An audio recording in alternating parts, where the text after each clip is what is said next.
কাঁটাতার পেরিয়ে বাংলাদেশে পুশিন করার চেষ্টা চালাচ্ছে। এখানে মূল বিষয়টা হলো, যদি বাংলাদেশি কোনো অবৈধ এখানে কেউ থেকে থাকে তাহলে তো আইন কাগজ প্রক্রিয়ার মধ্য দিয়ে তারা হবে। তো রাতের আধারে চুপিসারে এখানে হলো রেখে তারপরে তারা চলে যাচ্ছে। এবং আমরা শুনতে পাচ্ছি সীমান্তের ওই পাড়ে অনেক মানুষকে তারা সমবেত করেছে বাংলাদেশে পুশিন করার জন্য। আমরা সরকারের উদ্দেশ্যে বলতে চাই, বাংলাদেশের মানুষ কোনোভাবেই পুশিন মেনে নিবে না এবং পুশিন বন্ধে সরকারকে জরুরি উদ্যোগ নিতে হবে। সরকার যদি কঠোর হস্তে সীমান্ত হত্যা থেকে শুরু করে সীমান্তে মাদক চোরাচালান, যে সন্ত্রাসী কার্যক্রম ভারতীয় বাহিনী করে থাকে, এটা বন্ধ করতে উদ্যোগ নিতে পূর্ব থেকেই, তাহলে আজকে ভারত এই ধরনের সাহস পেত না।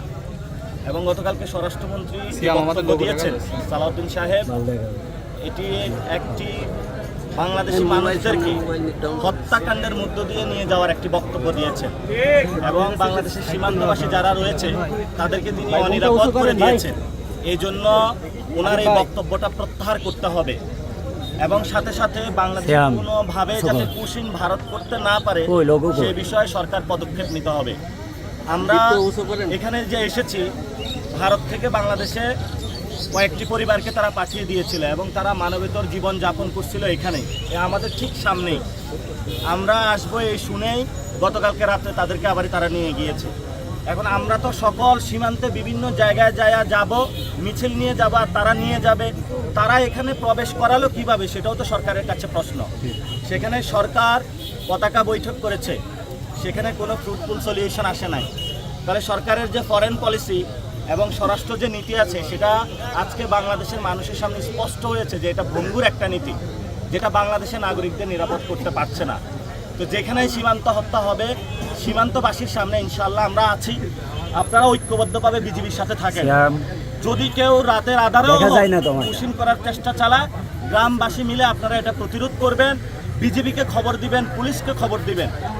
আপনারা রাতে দরকার হয় রাত জেগে সীমান্ত পাহারা দিবেন, কিন্তু বাংলাদেশের কোনো একটি কণা মাটিও যাতে এখানে কেউ পুশিন করার মাধ্যমে দখল করতে না পারে সেই বিষয়ে আপনারা সচেষ্ট থাকবেন। আমি পুরো বাংলাদেশের নাগরিকদেরকে আহ্বান জানাবো, দল মত নির্বিশেষে কে কোন দল করেন ভাই, আপনার দল রাখেন। এটা খুবই বড় ধরনের বাংলাদেশের সার্বভৌমত্বের ক্রাইসিস।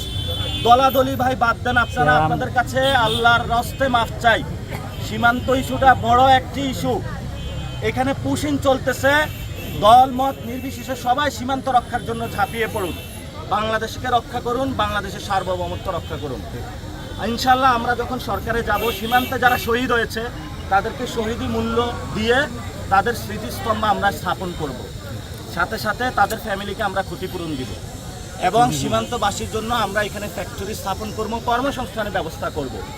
আমাদের গভর্নমেন্টের ইনশাল্লাহ ভবিষ্যতে প্রায়োরিটি থাকবে সীমান্ত এলাকায় স্কুল নির্মাণ, সীমান্ত এলাকা হসপিটাল নির্মাণ, সীমান্ত এলাকায় কর্মসংস্থান তৈরি করা, সীমান্তের যে বাহিনী আছে এটাকে শক্তিশালী করে বিশ্ববাসীকে জানান দেওয়া।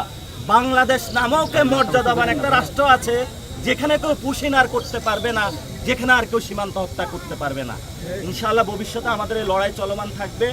আজকে আমরা এসেছি, যেই পরিবারটা ছিল গতকালকে রাত্রে আমরা আসার খবর শুনে তারা নিয়ে গিয়েছে।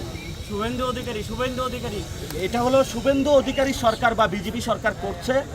তা আমরা সরকারকে আহ্বান জানাই, সরকারের কঠোর হওয়া প্রয়োজন, সরকারের এখানে নম হওয়া প্রয়োজন নাই। বাংলাদেশের মানুষ আপনাদের এটা একটা লিটমাস টেস্ট, এই লিটমাস টেস্টে যদি আপনারা ফেল করেন তাহলে কিন্তু বাংলাদেশের মানুষ আপনাদেরকে ফেল করে দিবে। কারণ বাংলাদেশের মানুষ সার্বভৌমত্ব স্বাধীনতার প্রশ্নে আপোষ করবে না, কারণ এটা আমাদের বাপদাদাদের রক্তে কিনা স্বাধীনতার জন্য কোনো ভোট ব্যাংক হোক বা অন্য কোনো কায়দা কানুনের কাছে আমরা আপোষ করব না।